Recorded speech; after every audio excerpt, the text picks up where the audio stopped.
Tere! Ühesõnaga, praegu viimase tassi kohvi ja teie vahel olen veel mina. Katsun siis lühidalt teha. Joosep on mu nimi, Puussepp põhimõtteliselt. Vabaõhumuuseumi museaalhoonete konserveerimise osakonna juht. Pikk pealkiri, tavaliselt kutsume lihtsalt MKO. Konserveerimine on seal kirjas, ehkki peab tunnistama, et igapäevased tööd on toetavad, võiks öelda, restaureerimise või ka lihtsalt ehitamisega seotud. Ja täna ma teen sellise fotoseeria teile, mida me seal muuseumis aastalõikes teeme. Vabaõhumuuseumi peale on umbes 80 eksponaathoonet, mis on peamiselt sinna siis kohale toodud erinevatest Eestimaa nurkadest. Ja meil on üht-teist on koha peal ka. Praegu on restaureerimises Rocca al Mare Šveitsi maja, Suvemõisa selline tore, stiilne, kahekordne majapurakas, mis on siis in situ ka, et muuseum omal ajal tehti baltisakslaste suvemõisate alale, et meil on Rocca al Mare ja Liberty suvemõisa meie piirkonnas, Lampede maja ja mis kõik veel. Ja siis teise maailmasõja segaduste järel maandusime hoopis meie oma muuseumiga sinna Kakumäe kanti. Ja see on hästi tore, on see nagu need kihistuste hulk. Ja nii palju erinevaid juhtumeid on. Hoonetena on mul nii palk kui kivimajasid, paekivist, graniidini. Katusekattetest on laaste, sindel ja kimm ja laud, plekk, nimeta. Et see on tõeline virvar erinevaid materjale ja nii mõnigi teist on rohkem või vähem pidanud olema seotud nende majadega, nii et taha aitäh teile selle eest. Okei, aga mis me seal siis laias laastus aasta lõikes korda saadame? Ja ma üritasin need nagu fotod panda umbes sellisesse järjekorda, alustades talvest ja lõpetades talvega. Fotol on kesksel kohal Mihkel Maala, kes on sama Kultuuriakadeemia ehituse eriala õppejõud, kes on metsanduspraktikaid korraldanud. Ja ühe metsapraktika me tegime Vabaõhumuuseumis ka. Juhtus niimoodi, et me pidime Liberty suvemõisa ja meie vahele tegema ühe aia. Ja sinna aia trassile jäi päris mitu magusat männipuud ja mändi mul on vaja. Ja need me saime siis naistasime endale. Ümber Mihkli on ridamisi samuti Viljandi ehituse eriala poisse, kes on nüüdseks juba enamus on vilistlased, tublid mehed. Ja siis me müttasime eelmine aasta talvel metsas.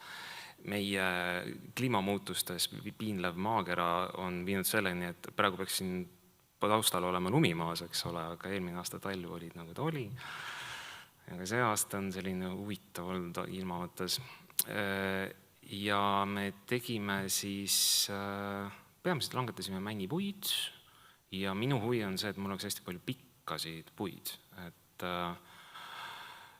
muuseumi eksponaathooned on tihti üüratult suured, meil on vahel tarvis 10-meetriseid palke, vahel on 12 meetrit, eelmine aasta tegime Igaküla kaevu, kus oli veel pikemaid pulkasid vaja ja see on hästi käepärane, kui meil on oma mets olemas, kus seda siis saada.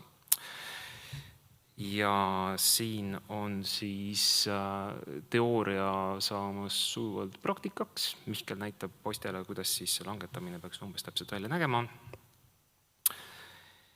Ja siis ongi üksjagu puid maha kukkunud. Meil on taga on majandusõu, kus on siis esimene, teine, kolmas hall. Esimene hall on see, kus on puutöökoda ja seal juures me nende palkidega edasi tegeleme. Umbes nagu muistsed eestlased käisid talvel metsas, võtsid 2 puud maha ja siis hobusega loistasid need 2 puud endale sinna, kus oli vaja, samad nagu meil. Ja siis on tarvis oodata kevadet. kevade poole hakkame palke koorima. Nüüd selle aasta sigadus oli see, et me pärast mitmeid aastaid karmi kehalist tööd liimeistrite, kirveste, labidate ja koormisraudadega me läksime laisaks, me võtsime survepesuri ja fotol on siis näha Samuel, kes peseb männilt koort maha. Kuskilt peab nagu ökonoomitama, see oli siis selle aasta selline nagu ratsionaliseerimine. Ja kui palgid on kooritud, seda saab teha sellise plusskraadiga võimalikult kiiresti. Et kui mul valida kuusk ja mänd, siis kuusk nagu veidikene annab andeks ja mänd on hästi tujukas. Nii et mida kiiremini ta kooritud saab ja staablisse saab, seda parem. Muidu ta saab sine endale peale. Siis on järgmine üliõpiline üks Joosep, kelle ma sain appi, et palgid ära katta. Taustal on siis palgid pandud staablisse. Staabel on nagu selline nagu kuhi, kus me siis oma puidu jätame kuivama. Ja suur õilis eesmärk on see, et õhk saab sealt vahelt liikuma, katus on peal. Ja ma pean laskma tal ikka mitu aastat kuivada, enne kui ma ta nagu restaureerimisse saan võtta.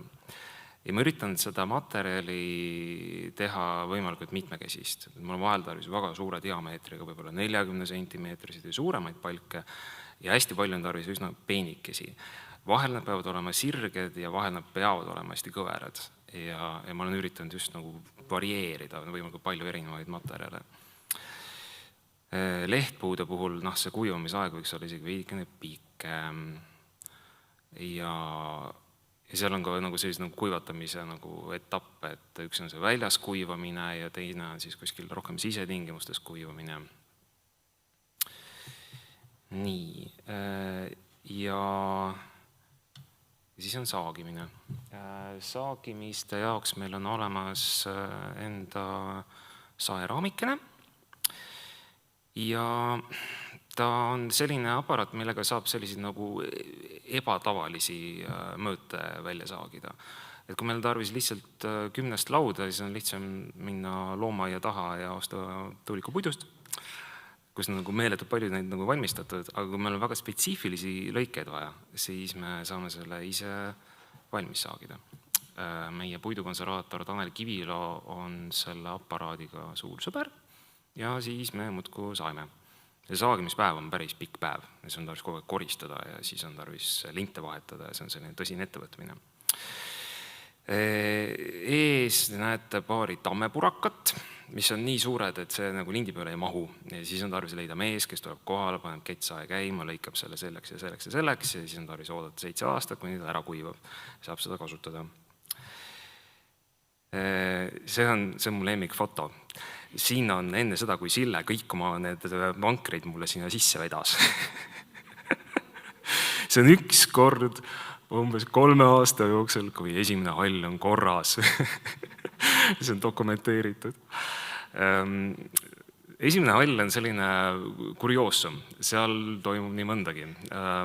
See vasakpoolne serv on pigem nagu minu maailm ja siis see, mis paremal pool toimub, keegi täpselt ei tea, seal juhtub erinevaid asju.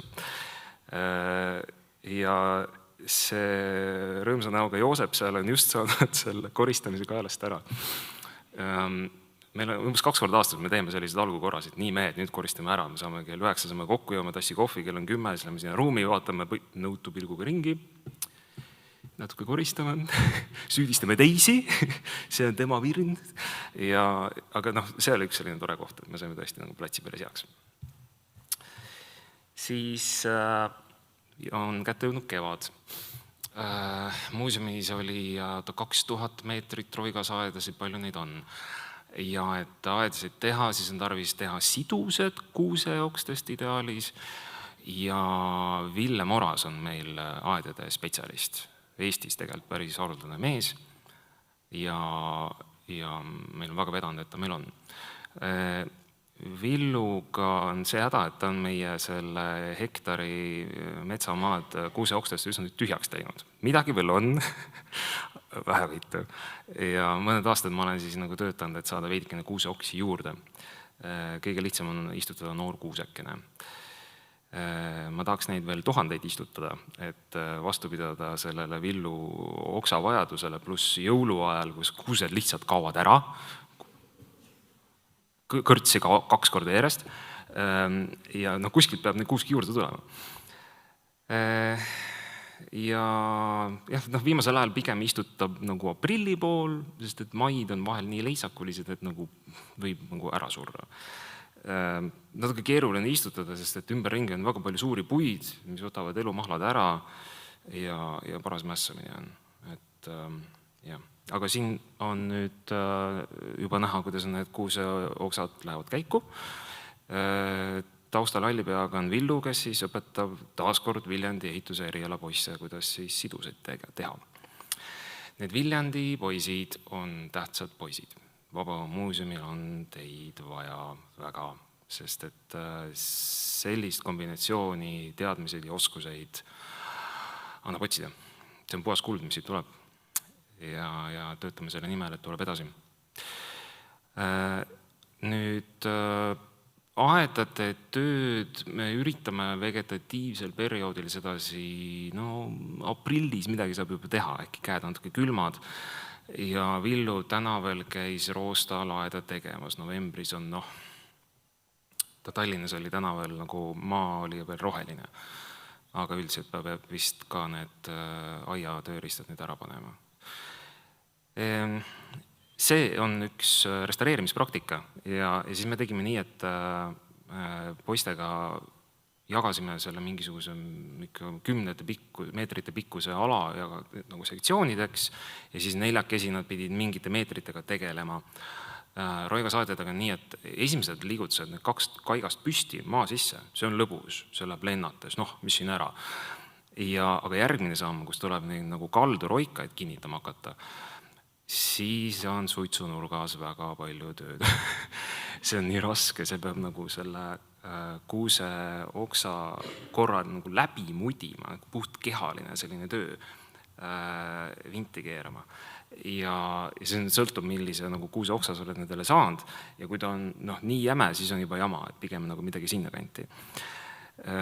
Aga kui on 2 tundi mööda läinud, on käidud söömas, on mitu korda suitsunurgas käidud, siis hakkab nagu välja tulema kah ja siis on õnneks praktikapäev läbi.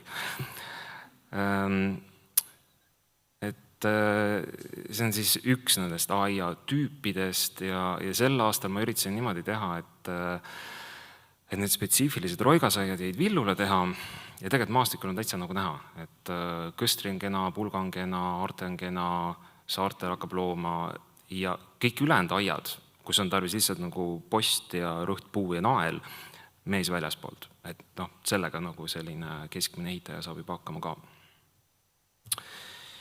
Siis meil on üsna kitsas ajaaken, et tegeleda väliste viimistlemistega, näiteks on meil tarvis katuseid tõrvata. Tõrvamiseks võiks olla vähemalt 15 kraadi, võib-olla natuke rohkem, et kui ta on väga külm, siis see tõrv, ta hangub või külmub nii kiiresti maha, et on õudne piin teda nagu panna. Kõige parem tõrva saame Setomaalt, Saaremaalt hetkel on kahjuks ei saa. Ain Raal oli ta nimi vist.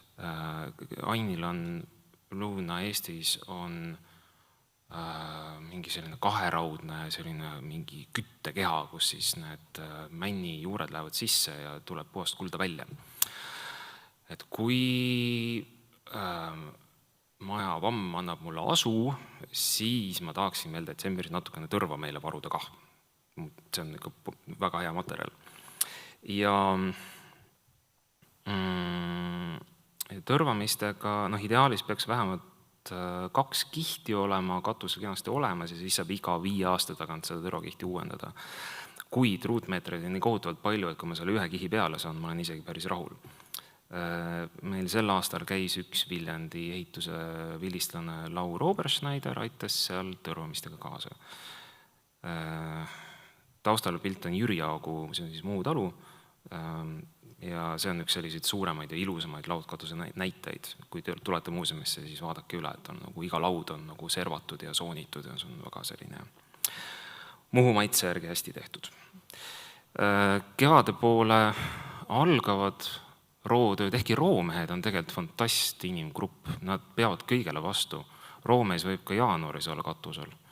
Et väga sitked tüübid. Roomehi me leiame Saaremaalt, Hiiumaalt, Mandrilt olen otsinud, olen natuke hätta jäänud, Muhumaalt.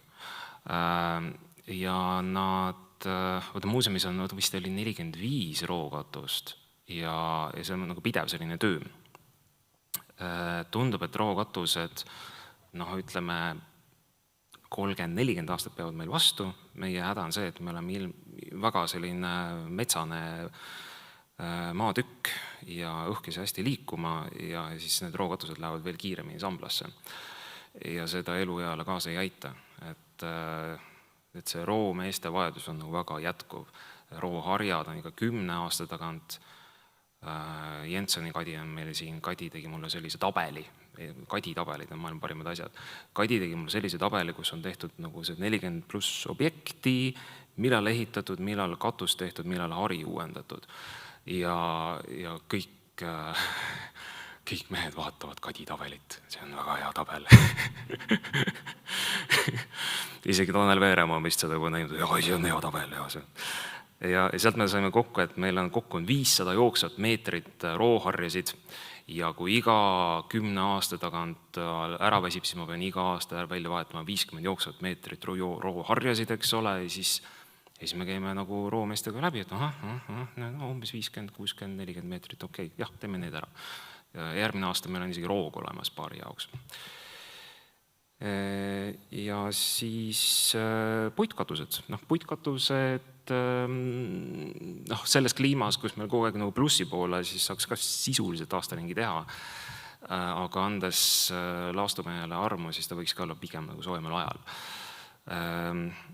Eelmise aasta suur purakas oli Kuie koolimaja, kus ta oli keeruline objekt, sest et seal pidi ka vaatama üle soojustuse, tuuletõkked, distantsid, aluskatted ja lõpuks jõudma laastuni, pluss me pidime korsta pitsi uuesti laduma, et see oli vähe selline komplekssem.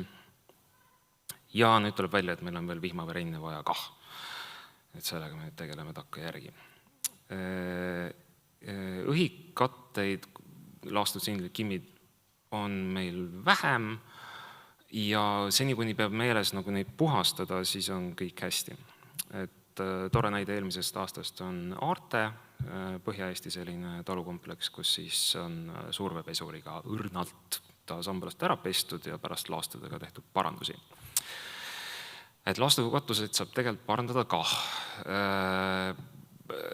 Tänapäeva see ehitusloogika tihti on see, et ehitame, see valmis, läheb 10 aastat mööda, keegi ei hoolda. Läheb veel 5 aastat mööda, keegi eriti ei hoolda ja siis tehakse kõik uueks. Põhimõtteliselt on võimalik ka hooldada ja siis asjad säilivad kauem. Ja siis on tarvis seda hullu, kes sinna katusele ronib. Ja siis saab ta nagu puhtaks ka. Et laastekatused tegelikult, ta võiks 10 aastat per kiht ja 3 kihti on siis 30 aastat. 30 aastat võiks kindlasti vastu pidada. Aga siis on selline huvitav selline vahehetk, kus nagu tavaliselt puitkatteid vaadatakse alt poolt, et kui nagu alt nagu tumedaks ei ole veel läinud, siis ta põhimõtteliselt veel kehtib. Aga ta võib pealt poolt väga ehmatav välja näha, et nagu keskmine selline omanik ehmatab ära ja ta nagu lihtsalt ta laseb uue teha. Aga kui te tõmbate paralleeli nagu laastu ja rooga, siis roog on ka tegelikult selline nagu pundar mingisuguseid asju, mis suunavad allapoole. Ja mingil hetkel laast on ka sarnane selline asi. Et ta tegelikult nagu vihma suunab veel allapoole, aga mingil hetkel hakkavad seenkahjustused teda piinama. Täna just saatsin järgmise aasta plaani ära. Et millalgi talvel me teeme järgmise aasta plaani ja siis me siis täidame seda plaani. Eelmise aasta suur plaan oli Igaküla kaev ja siis eelmise aasta mais kuu aega me müttasime, tegime selle valmis. See on selle nagu pika materjali juba tore näide. Ja järgmine aasta on tegelikult isegi üsna rahulik. Nätsil on nagu natuke teha esifassaadil nipet-näpet siit ja sealt, et mingit sellist nagu väga suurt kolossaalset asja ei teagi. Ja vastavalt projektile üritame seda siis vastavale ajale seada ja vastavalt spetsialisti, restauraatorid, konservaatorid katsume võimalikult aeglasti ta kätte saada. Praegu on selle Šveitsi maja restaureerimistööd, tapeedikonservaatoriga rääkisin esimest korda eelmise aasta, ma ei mäleta, talvel äkki või, umbes aasta ette, et vaata, nüüd on umbes sellised tööd on tulekul, teeme seda, teist ja kolmandat. Ja siis aasta lõikes nagu see kukkus ära, aga see jäi, eks ole, ja siis nüüd Kadri on meil seal ja aitab meil varsti tapeete konserveerida. Vegetatiivsel hooajal tuleb teha ära mörditööd, näiteks on siin meie vesiveski, mis tahab aega tuugitäidet saada, näiteks kord 40 aasta jooksul. Ja sel aastal vaatasime talle ka rookatus ära, et seda sambla vaatepilti enam ei ole. Meie see nagu mörditöö spetsialist on siis Tanel Kivilo olnud siiamaani ja hästi palju erinevaid pudinaid. Minu töö teeb keeruliseks see, et on nagu plaanilised asjad ja siis on plaanivälised asjad. Et need plaanivälised tegelikult söövad nagu suurema osa aastast ära, et 80 maja on kohutav haldus nagu koormus. Näiteks on tarvis trepp ära asendada ja kuskil on mingi uks tarvis sättida, erinevaid nagu väljakutseid. Siis nihkume vaikselt sügise poole, me teeme kord aastast teeme nagu katuste vaatluse ringi, ehkki nende katuste kohta infot vaikselt imbub siit ja sealt nii. 80 maja on päris suur hulk, et neid nagu päris ühe päevaga läbi jõuagi joosta, aga kord aastas teeme sellise nagu vaatluse, et need on nagu kuulda, et on probleeme ja järgmise aasta plaanis näiteks on Pulgatalu saun, et paar korda on nagu näinud, et mõnes kohast on natuke märjem, kui peaks olema ja samuti katustega me peame jälgima natukene nagu saarikaid, penne, talasid, kuidas see konstruktsioon seal vastu peab ja järgmise aasta Pulga rehemaja, on üks suuremaid rootöid, mis me teeme, seal on ka nagu katuse konstruktsiooni mõned timmimised tarvis ära teha. Siin on nüüd näitena laudkatuse tegemine Nätsi tuulikule, ta on väike ruutmeeter, aga selle häda on see, et ta on hirmus kõrgel ja siin on nüüd laur mütab harja lauda panna, umbes nagu nädala töö, et seda väikest ruutu ära katta. Siin on Joosep Eriste, kes peaks järgmisest aastast meile tööle tulema, samuti vilistlane ehituse erialalt Viljandist ja üks selline väikene projektikene oli Pritsi kuuri torni toestamine. Samuti tegime selle restaureerimispraktika osana. Ma väga naudin neid praktikaid poistega, kui see on juba kihvt selline võimalus nagu selle üliõpilasega korraks nagu ninapidi koos olla ja erinevaid asju lihtsalt nagu läbi kannatada, läbi teha, hoolimata aastaajast. Meil vahel on sündmused väljaspool ka. Eelmine aasta oli tore hetk oli Soomaal, me käisime Riisa külas on Adojani talu ja seal oli selline päästeoperatsioon, et selle 1750 aidale laastukatus peale teha.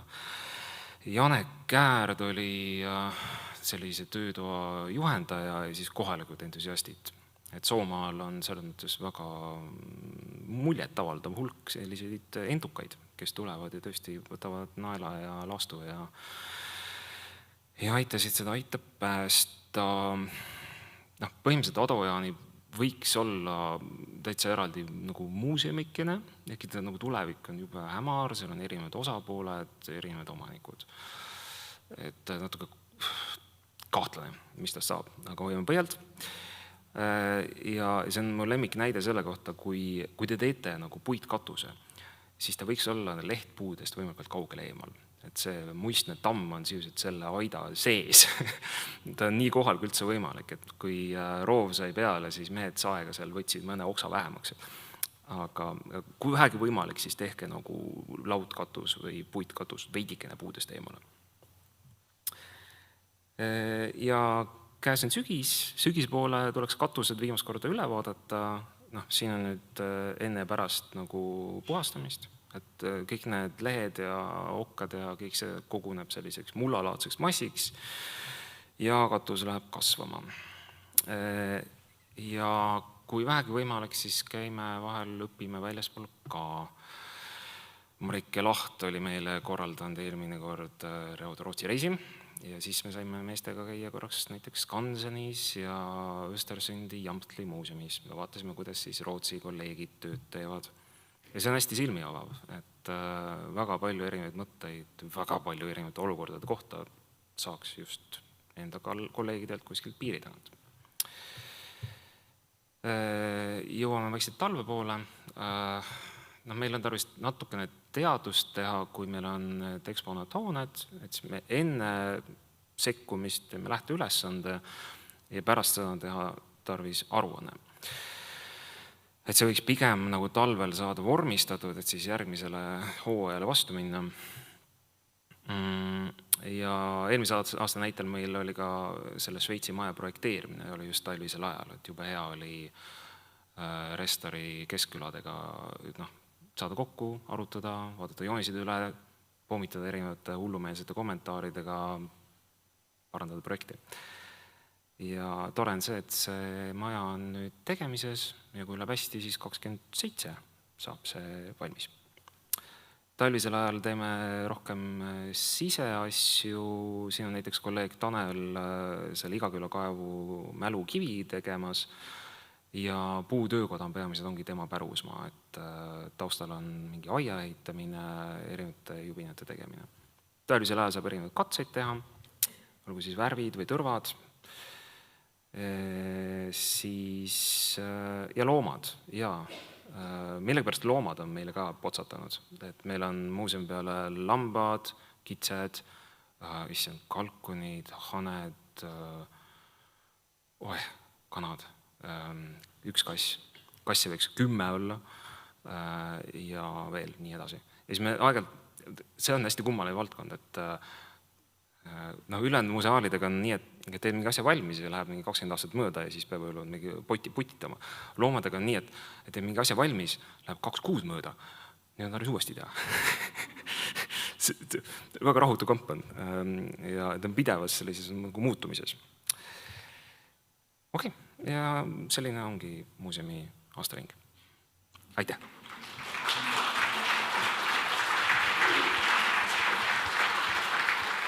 Aitäh sulle. Kas on ka küsimusi?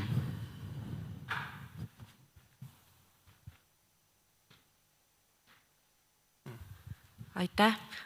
Mul on niisugune hästi võhiklik küsimus, et praegu te puhastate neid katuseid, aga kas siis nii-öelda vanasti, ammu aega tagasi, kui need talud olidki kasutuses taludena, siis ka ikkagi käidi ja puhastati katuseid? Kas me teame sellest midagi? Väga hea küsimus. Eks ta sõltus veidike nagu peremehest ka ja palju ta viitsis või mitte.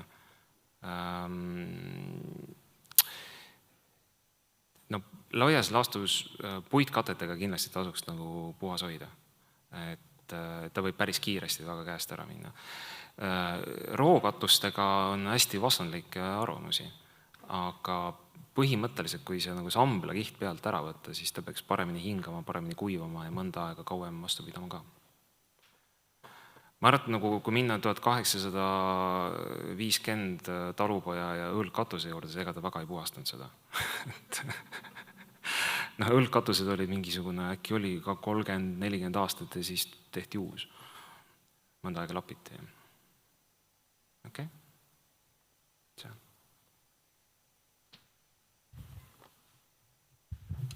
Aga kas nad vanasti neid laastusid paikasid? Selliseid kirjuvaid katusid on ikka näha. Vanasid fotosid. Päris hea on vaadata mingi 1950 välitööde fotosid. Muisis panna näiteks mingi piirkond sisse ja vaadata, et päris kirjuvad katused on. Nõukogude alguses ega väga ei olnud midagi isegi võtta, millega lappida. Aga see on tegelikult üsna lihtne liigutus, et võtad redeli, lähed korraks üles, paned ühe laastu kuskile vahele ja auk on kinni. Et mõnda aega tehti seda. Aga kui neid auke ikka hirmus palju on, siis tuleb lõpuks ikkagi investeerida uude katusesse ka. Okei.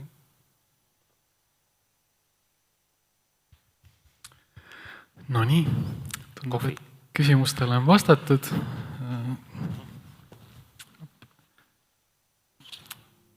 sulle veel suur tänu